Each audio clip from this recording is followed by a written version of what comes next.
Fasting obviously cleans toxins out of your body, and I think that it actually makes a lot of sense because if you think about it, your body always needs some rest because obviously that's just how it works. So if your brain needs some rest, you go to sleep. While you're sleeping, your brain kind of processes everything that happens and you dream and all of that stuff happens. So it only makes sense to me that your stomach would need the same every once in a while, that it just needs the time to shut down and kind of like clean itself, because obviously if you're always putting in food, then it always has work to do. It always has to work with the food that you give it, and it always has to break it down into minerals and vitamins and everything that you need, obviously. So I think it's a really good idea to just lay off of that and maybe let it work for itself instead of for your body, if that makes sense. This like allegory of having sleep for your brain time as a time off and then fasting as a time off for your stomach. During fasting, there's something that is called gluconeogenesis, which basically means that your body obviously always forms glucose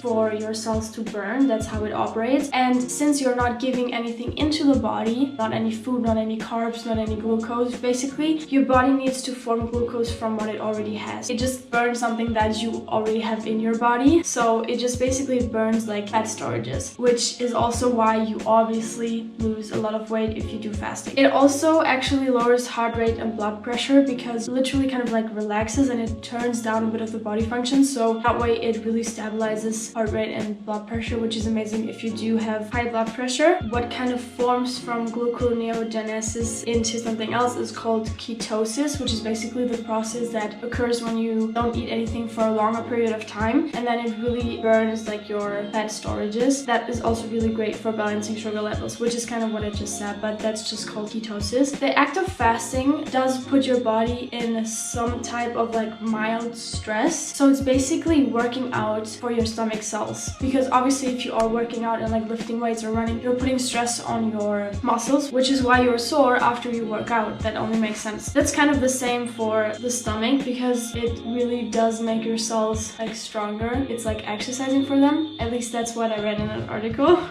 It also boosts cognitive performance because basically you don't have any like brain fog. I don't know if you guys ever experienced that, but if you like have a really big meal and then you just gotta lay down and be like, oh my god, I can't do anything now for like an hour, and you just have to process that food. That basically is, you know, brain fog, and it just slows you down. If you don't eat anything, obviously, it is apparently supposed to boost your cognitive performance. It also reduces inflammation. Don't ask me why, but that's apparently what it does. And it may even have benefits in fighting cancer, and I think this is a rather new study that came out. I think they did it in mice, because usually you would say that if you are fighting cancer and you're undergoing chemotherapy, you should eat a lot because your body obviously is under a major stress and you want to help it in any way possible. But since this fasting is also kind of cleaning out toxins, it apparently helps the cells, the good cells, to generate faster and the bad cells to rid themselves of the body. That's apparently how it works. This is not majorly advanced. I don't think this has been really tested on humans before. That would be obviously absolutely amazing if it could help in fighting cancer. And it also reduces insulin resistance, which basically means that if you have diabetes, or if you are prone to having diabetes, or if you are currently on the verge of developing diabetes, that would also be amazing for you. And I always thought that you would go into starvation mode, which is why I never really thought about doing fasting, because obviously I don't want to slow down my metabolism. But apparently fasting increases HGH, which is human growth hormone, and that basically boosts metabolism and muscle strength. And I think they did some study on athletes where they had them to fast for a couple of days, or like alternating days or something, and they showed like an increase of performance. I will link it down below, as I said, but that is amazing. So I hope my metabolism doesn't die from this. And another way that I kind of try to explain this to myself is through evolution and biology, because if you think about it, evolution is like the only thing that like made everything, basically. Not the only thing, obviously there's people believe in God and all that stuff, but if you look at it from like pure evolution, then everything has developed to its